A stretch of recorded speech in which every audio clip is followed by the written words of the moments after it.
Masalah menjadi titik awal, ya, titik awal kajian kita ini.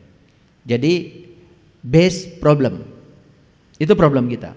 Nah, makanya kita sekarang akan mencari upaya bagaimana memecahkan problem ini. Baik, jadi judulnya adalah biarkanlah Allah menggunakan kita untuk tujuannya. Sudah mengerti ya? Oke. Ada satu pertanyaan yang harus dijawab dulu. Kalau saya suruh memilih, satu, membiarkan kita menggunakan Allah untuk tujuan kita, atau membiarkan Allah menggunakan kita untuk tujuan Allah. Pilih mana? Ya, saya perjelas lagi. Membiarkan diri kita menggunakan Allah untuk tujuan kita, atau membiarkan Allah menggunakan kita untuk tujuan Allah. Pilih nomor satu atau nomor dua? Nomor dua ya. Nah, kalau disuruh milih pasti milih yang benar. Di sini, di hidup beda. Baik ya. Kalau kita mau membiarkan diri kita digunakan Allah untuk tujuan Allah, itu sudah pas. Mengapa? Oke. Kalian suka berdoa? Suka berdoa? Ini mulai dicek, masuk data. Suka berdoa kan? Oke. Doanya ngatur-ngatur Allah kan? Supaya Allah ngikutin keinginanmu, bukan? Ketika Allah mengikuti keinginanmu, kamu sebut Allah mengabulkan doaku, begitu? Ketika Allah tidak mengikuti keinginanmu, maka kamu bilang Allah tidak mengabulkan doaku, begitu kan? Bahkan sombong, ketika Allah selalu mengikuti keinginanmu, kamu mengatakan dirimu soleh kan? Jawab dulu, ini data. Begitu apa tidak? Ini data sudah berlawanan. Katanya membiarkan Allah menggunakan kita untuk tujuan Allah. Kenyataannya setiap hari kita berdoa kepada Allah, malah justru menggunakan Allah supaya Allah bisa digunakan untuk memenuhi tujuan kita. Begitu apa tidak? Ini sudah berlawanan. Dan ini sumber penderitaan kita. Berarti kita belum muslim dong. Betul nggak? Jadi sebenarnya Allah tuh suka bingung dengan kalian itu. Nih yang Tuhan tuh lu apa gue? Kan gitu kata Allah. Kita ini diciptakan Allah untuk tujuan Allah. Setelah kita diciptakan malah kita sang pencipta diatur oleh ciptaan. Lucu bukan? Kita ini ciptaan loh. Dan Allah pencipta. Harusnya pencipta itu menggunakan ciptaan untuk kesenangan pencipta. Ini yang terjadi, kita ini sekarang statusnya sebagai ciptaan, tetapi mencoba mengatur pencipta untuk kesenangan ciptaan. Ini sumber penderitaan kita, salah memaknai doa. Karena doa itu kalau ditanya semua orang, ini saya sudah survei. Jadi saya tanya 100 orang, ya, apa artinya doa? 100-100-nya mengatakan doa adalah permintaan. 100-100-nya mengatakan doa itu adalah permintaan. Padahal doa dalam bahasa Arab itu artinya adalah undangan. Doa itu artinya ajakan. Jadi sebenarnya berdoa kepada Allah artinya Allah tuh ingin disertakan, ingin diajak, ingin dirasakan kehadirannya. Karena beliau ada bersama kita, lebih dekat daripada uratan di leher kita. Sayang keberadaannya tidak disadari oleh kita. Karena kita menganggap Tuhan itu ada di tempat yang jauh dan sedang kita atur-atur dari sini supaya dia ngikutin semua keinginan kita. Itu doa yang selama ini kita lantunkan, bukan? Padahal doa yang sebenarnya artinya adalah undangan, ajakan. Jadi Allah tuh hanya ingin disadari kehadirannya, disadari keberadaannya. Karena dia bersama kita. Buktinya adalah nafas kita. Itu wujud keberadaannya pada diri kita. Kenapa kita sering khawatir? Kenapa kita sering sedih? Karena ada ilusi keterpisahan kita dengan dia. Ini masalah tauhid sebetulnya. Karena tauhid kita baru mengesahkan Tuhan, tapi tidak mengesah bersama Tuhan. Yang dibutuhkan dari tauhid itu bukan mengesahkan Tuhan, mengesah bersama Tuhan. Makanya leluhur kita mengatakan manunggaling kaula lan Gusti. Kaula lan Gusti itu manunggal. Gitu. Sampai sini ngerti? Pilih yang mana tadi pertanyaannya? Yang nomor 2 kan? Berarti kita sudah memasuki judul ini. Kita sekarang siap sedia membiarkan Allah menggunakan kita untuk tujuan Allah.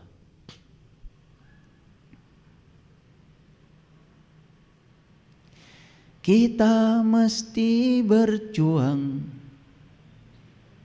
memerangi diri, bercermin dan teruslah bercermin. Tuhan ada di sini, di dalam jiwa ini. Berusahalah agar Dia tersenyum. Berusahalah agar Dia tersenyum. Du. Gitu kata Ebit. Jadi sebetulnya kita ini ciptaan harusnya berusaha setiap saat untuk membuat Sang Pencipta tersenyum. Begitu kata Ebit. Tapi kita nyanyi juga nggak ngerti karena nggak sadar. Padahal itu lagu pesannya dalam sekali. Diawali dengan kita mesti telanjang dan benar-benar bersih, suci lahir dan di dalam batin. Tengoklah ke dalam sebelum bicara, singkirkan debu yang masih melekat. Singkirkan debu yang masih melekat. Kenapa? Kita ini kan inginnya menggunakan Allah untuk membuat kita tersenyum. Bukan membiarkan diri kita dipakai Allah supaya Allah tersenyum. Makanya Nabi Musa ditegur sama Allah. Ini hadis kursi yang paling saya kagumi. Saya ulang-ulang di setiap kajian saya. Hai Musa, kenapa ketika aku sakit engkau tidak menjenguk aku? Apa kata Musa? Bagaimana kau sakit ya Allah? Tetanggamu yang sakit Musa. Tetanggamu yang sakit. Dan kalau kau menjenguk tetanggamu, berarti kau menjenguk aku. Jadi kalau kita menjenguk tetangga kita yang sakit, maka Allah mengatakan itu kamu sudah menjenguk aku. Berarti Allah tinggal di tetangga yang sakit. Ini artinya apa? Ini artinya Allah itu ingin supaya kita ini menjadi kepanjangan tangannya untuk menyampaikan cinta kasihnya kepada orang-orang yang butuh pertolonganmu di sekitarmu. Lucu bukan? Allah yang gaib disembah terus, tetapi tetangga kita yang kelaparan kita tidak pedulikan. Anak-anak yang putus sekolah tidak kita pedulikan. Lihat anak kita sepatunya bagus, sepatu anak tetangga itu sudah compang-camping, kita tidak mau membelikan. Tetapi kita selama ini mengatakan diri seakan-akan paling soleh. Padahal soleh seseorang itu dilihat dari apa? Kepekaan dia terhadap lingkungan.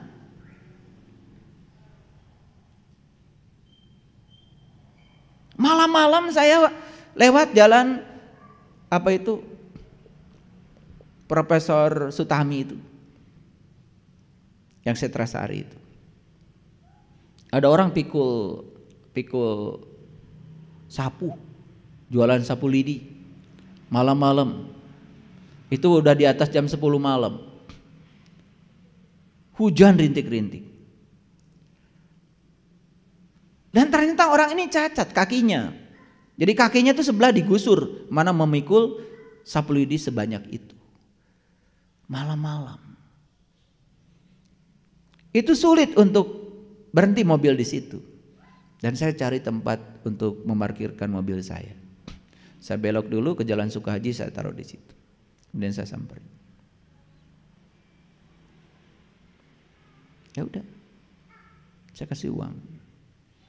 Agak besar memang saya kasih uang. Nangis dia. Dan ketika dia menangis, yang meluap-luap di sini adalah kebahagiaan saya yang luar biasa. Jadi ternyata bahagia yang meluap-luap itu sesederhana itu. Ketika kita peka pada orang lain yang kemudian berhenti dan kemudian kita memberi kasih yang besar. Bahkan di Quran dikatakan tidak disebut memberi kalau kamu belum bisa memberi yang kamu cinta. Kalau kita memberi yang sudah tidak terpakai di kita, itu bukan memberi, bukan suatu pemberian. Kalau kalian ngasih 2.000, 5.000 karena itu sudah tidak terpakai oleh kamu, bukan pemberian itu. Itu membuang sampah sebetulnya. Sama seperti kamu punya makanan banyak di rumah dan kemudian setelah kamu kenyang, kamu kasih sisanya kepada tetangga. Itu bukan pemberian. Niatkan dari awal. Saya masak banyak karena saya ingin berbagi dengan tetangga, biar mereka kebagian. Tapi kalau kita niatnya supaya kenyang perut kita, kalau ada sisa kita bagi kepada mereka, bukan pemberian. Dan kita selama ini membungkus pemberian kita seakan-akan dengan kedermawanan kita. Baru kita ngasih sepatu karena sudah tidak dipakai, baru ngasih baju karena sudah bekas tidak dipakai. Padahal kata Allah, berikanlah yang kamu cintai. Baru itu menjadi sebuah pemberian. Dan kenapa pemberian kita selama ini tidak berkah? Tidak membawa berkah kepada kita. Satu, bermuatan. Dan yang kedua, apa yang kita berikan itu sesungguhnya barang-barang sisa. Kalau kamu punya uang 1 miliar dan kamu ngasih 100.000 pada orang, bukan pemberian. Karena kamu sudah kelebihan. Dan pemberian itu apa yang kamu cintai. Ini latihan. Harus melatih diri untuk itu. Ini soal kepekaan. Dan saya pernah cerita, ada orang terus setiap kali dia habis jualan dikepung oleh penagih, dikepung oleh penagih. Sampai habis hasil jualannya hanya untuk bayar bunganya saja. Dan saya samperin ke situ. Habis ibu uangnya, habis. Itu pun tidak selesai, utangnya tambah besar. Jadi asalnya 20 juta, utangnya jadi 25 juta. Padahal saat itu dia berutang bukan untuk makan, karena dia harus ke rumah sakit. Dan dia ditahan oleh rumah sakit karena tidak punya uang untuk keluar dari rumah sakit. Terpaksa dia pinjam uang geledek. Saya sebut uang geledek aja. Mohon maaf, saya bayarkan utangnya 25 juta. Dan saya bikinkan rumah, 2 lantai saya bikinkan rumah. Setiap ketemu saya cuma nangis. Setiap saya melihat tangisan dia, kebahagiaan saya meluap-luap.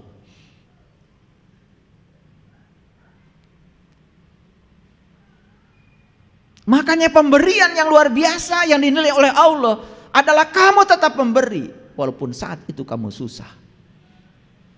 Kalau pemberian saat kamu sedang berkelimpahan itu sangat biasa.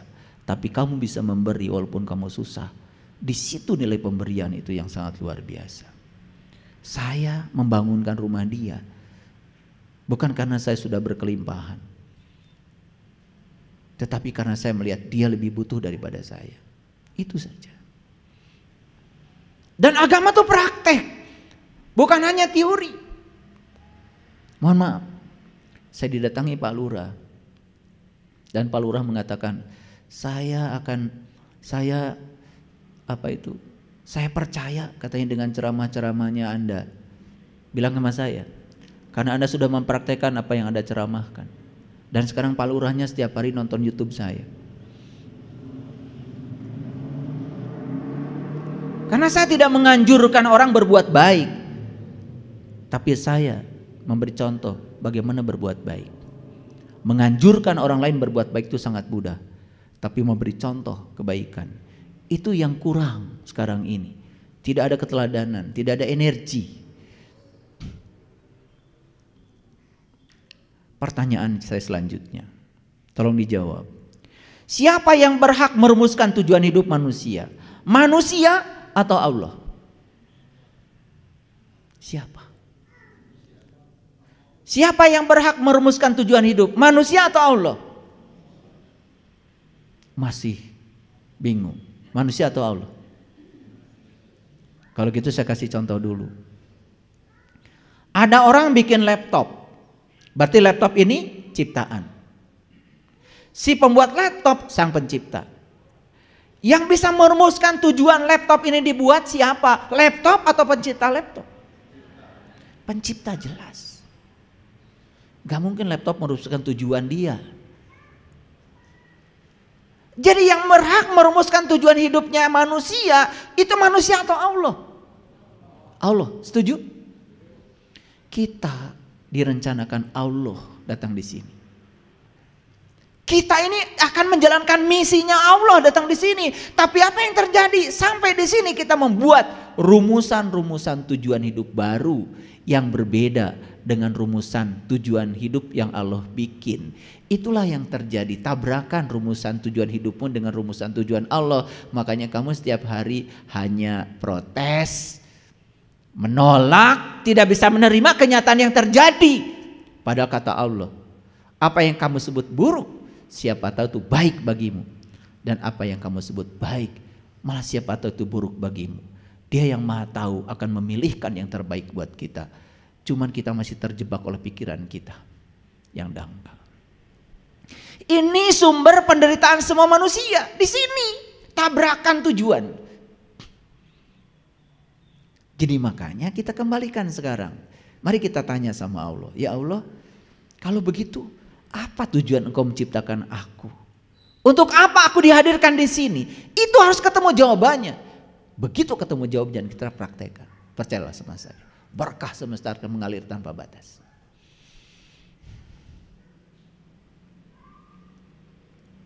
Jadi manusia itu adalah ciptaan, sedangkan Allah sang pencipta manusia.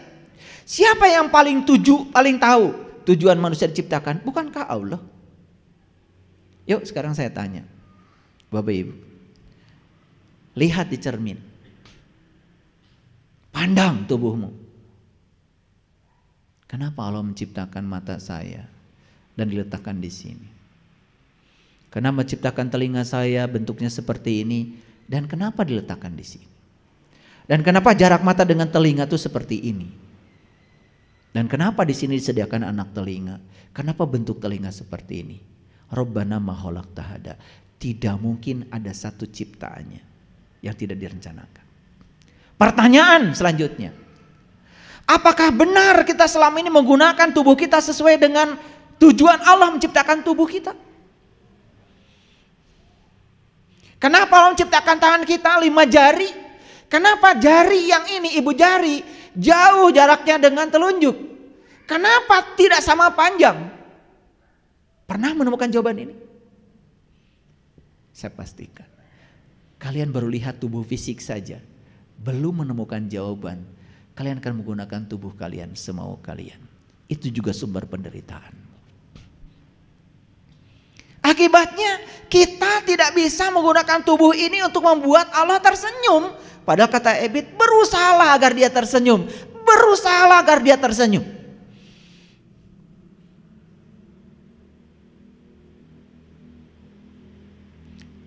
Hadirin, dari ujung rambut sampai ujung kaki ini, kalau kalian tahu rahasianya, semua Allah ciptakan ada maksudnya, dan satu tujuan Allah menciptakan tubuh ini, untuk mengenali dia, untuk menyaksikan dia, untuk melihat dia, untuk bertemu dengan dia. Makanya dalam hadis qudsi Allah mengatakan, kuntu kanzan mahfian wa ahbabtu an urifa fa khalaqtu khalqan. Aku adalah suatu perbendaharaan yang tersembunyi dalam dirimu. Lalu aku ciptakan tubuhmu. Karena dengan tubuh itu kalian dapat mengenali aku. Yuk sekarang tanya, tubuhmu selama sekian puluh tahun di semesta ini digunakan untuk apa? Semua digunakan untuk kesenanganmu, bukan? Itu bukan? Sekarang pertanyaan, sudah tahukah cara menggunakan tubuh untuk kesenangan Allah? Belum tahu. Bagaimana kita bisa menyenangkan yang lain? Makanya kita dalam hidup semua berorientasi pada diri sendiri. Tidak pernah berpikir orang banyak. Itulah yang menyebabkan hidup kita, mohon maaf, kekurangan nilai guna di ruang kehidupan. Karena semua yang kita hasilkan buat kita. Betul?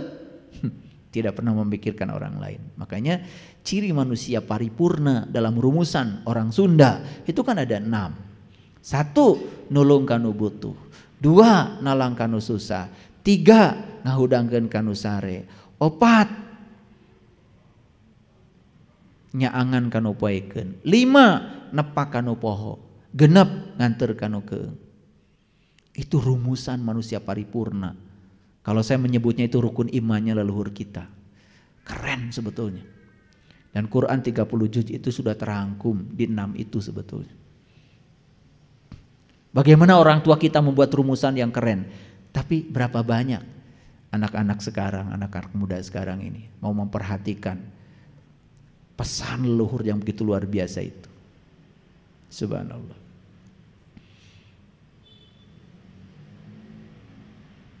Jadi kita simpulkan dulu. Kalau begitu semua ciptaan dicipta oleh Sang Pencipta untuk kesenangan siapa? Untuk kesenangan Sang Pencipta.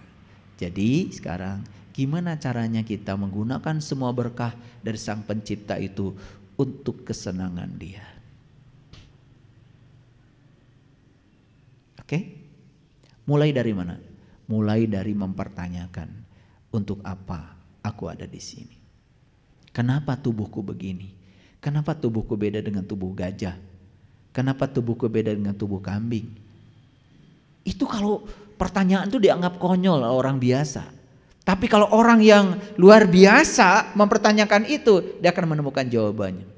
Sampai suatu saat dia akan ketemu, oh ternyata menjadi manusia itu adalah hak istimewa. Karena apa?